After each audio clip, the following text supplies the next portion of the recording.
안녕하세요. 미국 주식의 럭키여행입니다. 이번 영상 하나로 커버더코 JP, JPQ, 스파이 SCHD, QQQ 3대 미국 지수 수익률 비교 각 ETF 특성을 한 번에 알려드리겠습니다. 끝까지 시청하시고 본인 성향에 맞는 ETF를 고르시는데 많은 도움이 되었으면 좋겠습니다. 지난 영상에서는 JPQ와 3대 지수를 분석할 때 각 ETF의 평균값을 분석했습니다. 이번 영상은 평균값 그리고 실제값을 같이 사용하고 JP와 JPQ 추정 가격 오차를 최대한 줄여서 분석을 했습니다. 이 영상을 처음 보시는 분들을 위해서 JP와 JPQ 가격을 추정하는 방식을 어떻게 했는지 궁금한 분들을 위해 간단하게 설명하겠습니다. 커버드코 기초 자산이 상승 및 하락할 때 얼만큼 반영되는지를 평균값을 산출하고 기초자산 스파이와 QQQ 가격을 적용해서 오차 범위로 확인하고 20년치 과거 추정값을 계산했습니다. 비교 방식은 JP 기준으로 JPQ, 스파이, QQQ, SCHD, 나스닥 레버리지 QAD를 비교하겠습니다. 투자 기준입니다. 투자 기간은 2004년 1월 1일부터 2004년 10월 1일입니다. 투자 금액은 3천만원, 환율 1250원 고정입니다. 투자 기간을 2004년부터 시작한 이유는 영상 끝에 말씀을 드리겠습니다. 첫 번째, JP 스파이입니다. 배당금을 재투자하지 않은 경우에는 평가금에 플러스 20년 누적 배당금 포함이고 월 배당금은 분기 배당금 지급하는 스파이와 SCHD 월 배당으로 환산했습니다. 참고 부탁드립니다. 1위 JP 재투자 2억 6,900만원 2위 스파이 재투자 2억 2,500만원 3위 스파이 1억 7,500만원 4위 JP 1억 400만원입니다. 월 배당금입니다. 1위 JP 재투자 178만원 2위 JP 28만원 3위 스파이 재투자 23만원 4위 스파이 15만원입니다. 두 번째 JP와 SCHD입니다. 평가금액 1위 JP 재투자 2억 6,900만원 2위 SCHD 재투자 1억 9,500만원 3위 SCHD 1억 3,700만원 JP 1억 400만원입니다. 월 배당금입니다. 1위 JP 재투자 178만원 2위 SCHD 재투자 58만원 3위 SCHD 30만원 4위 JP 28만원입니다. 세 번째 JP QQQ입니다. 평가금액 1위 QQQ 5억 9,300만원 2위 JP 재투자 2억 6,900만원 3위 JP 1억 400만원입니다. QQQ는 배당금이 거의 없으므로 넘어가겠습니다. 네 번째 JP, JPQ입니다. 평가금액 1위 JPQ 재투자 5억 9천만원 2위 JP 재투자 2억 6,900만원 3위 JPQ 1억 5천만원 4위 JP 1억 400만원입니다. 월 배당금입니다. 1위 JPQ 재투자 600만원 2위 JP 재투자 178만원 3위 JPQ 60만원 4위 JP 28만원입니다. 다섯 번째는 JP 기준이 아닌 JPQ 월 배당금 QAD 적립식 매수와 QAD입니다. 개인적으로 괜찮다고 생각하는 투자 방법입니다. 평가 금액입니다. 1위 JPQ 월 배당금 QAD 적립식 매수 16억 3천만원 2위 QAD 10억입니다. 구독과 좋아요는 영상 제작에 큰 도움이 됩니다. 최종 결과입니다. 평가 금액입니다.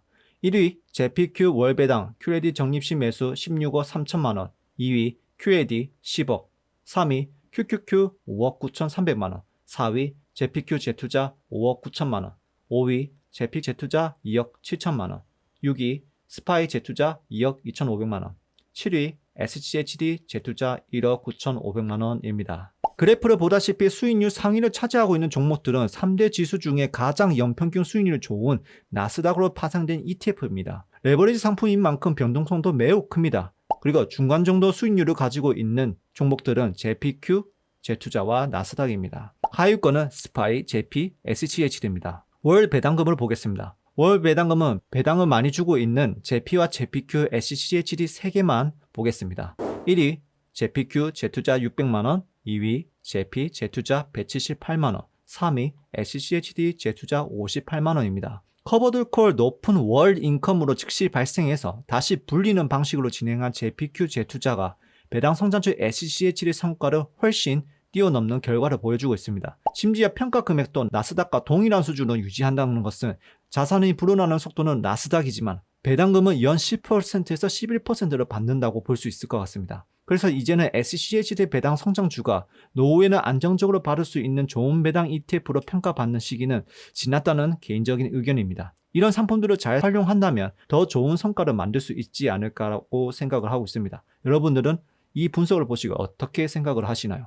댓글로 부탁드립니다. 그리고 JPQ의 장점이 하나 더 있습니다. 이 분석을 해보면서 나온 게 바로 횡보장 그리고 하락장이 생각보다 강한 ETF라는 것입니다. 수익률 그래프입니다. 그래프를 보시면서 설명하겠습니다. 영상 앞부분에 말씀드린 내용 중에 커버드콜 과거 주가 추정을 할 때 기초자산이 하락가 그리고 상승할 때 얼마나 반영되는지 확인하고 평균값을 이용해서 ETF 가격을 추정했다고 말씀을 드렸는데 바로 이것 때문입니다. 커버드콜 상품 특성상 상반이 상당히 제한적이고 하방이 열려있다고 알고 있으실 겁니다. 그래도 하방은 옵션 프리미엄 수익으로 약간은 방어하기에 100%는 떨어지지 않고 평균적으로 70% 떨어집니다.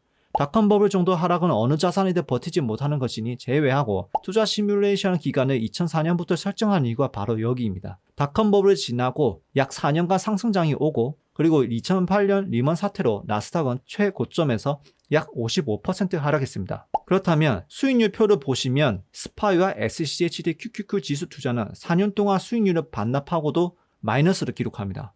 하지만 JP와 JPQ는 연배당금 8에서 11% 받으면서 4년 동안 받은 누적 수익률로 원금은 방어하고 또 하락은 55%를 받지 않고 38% 정도 받았습니다. 그래도 수익 구간이라는 것이죠. 이미 마음 공부가 잘 되신 분들이라면 그때 더 싸게 모아가면 되지라고 하시는 분도 있지만 사실 4년에서 5년 정도 지수 투자해서 40에서 50% 수익률 찍고 있다가 이제 이렇게 자산을 모아가는 것이 맞다, 지수를 모아가는 것이 맞다라고 생각했는데 갑자기 이런 사태로 마이너스 25%에서 마이너스 30% 찍으면 아마 대다수의 일반 투자자들은 그 심적을 많이 이겨내지 못해서 투자를 다시 하지 않거나 다행히 팔지 않고 놔두면 괜찮지만 굉장히 힘든 시기를 겪을 것이라고 생각이 듭니다. 그리고 세월호 받은 재투자 시 어떤 결과가 나오는지 궁금하신 분도 있어서 결과값만 준비했습니다.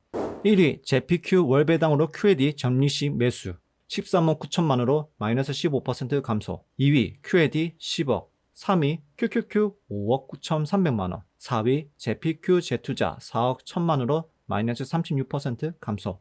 5위 스파이 재투자 2억 1,200만원으로 마이너스 6% 감소. 6위 JP 재투자 2억 3천만원으로 마이너스 27.6%. 7위 SCHD 재투자 1억 8,800만원 마이너스 4% 감소입니다. 다음은 배당금입니다. 1위 JPQ 재투자 357만원 마이너스 41% 감소.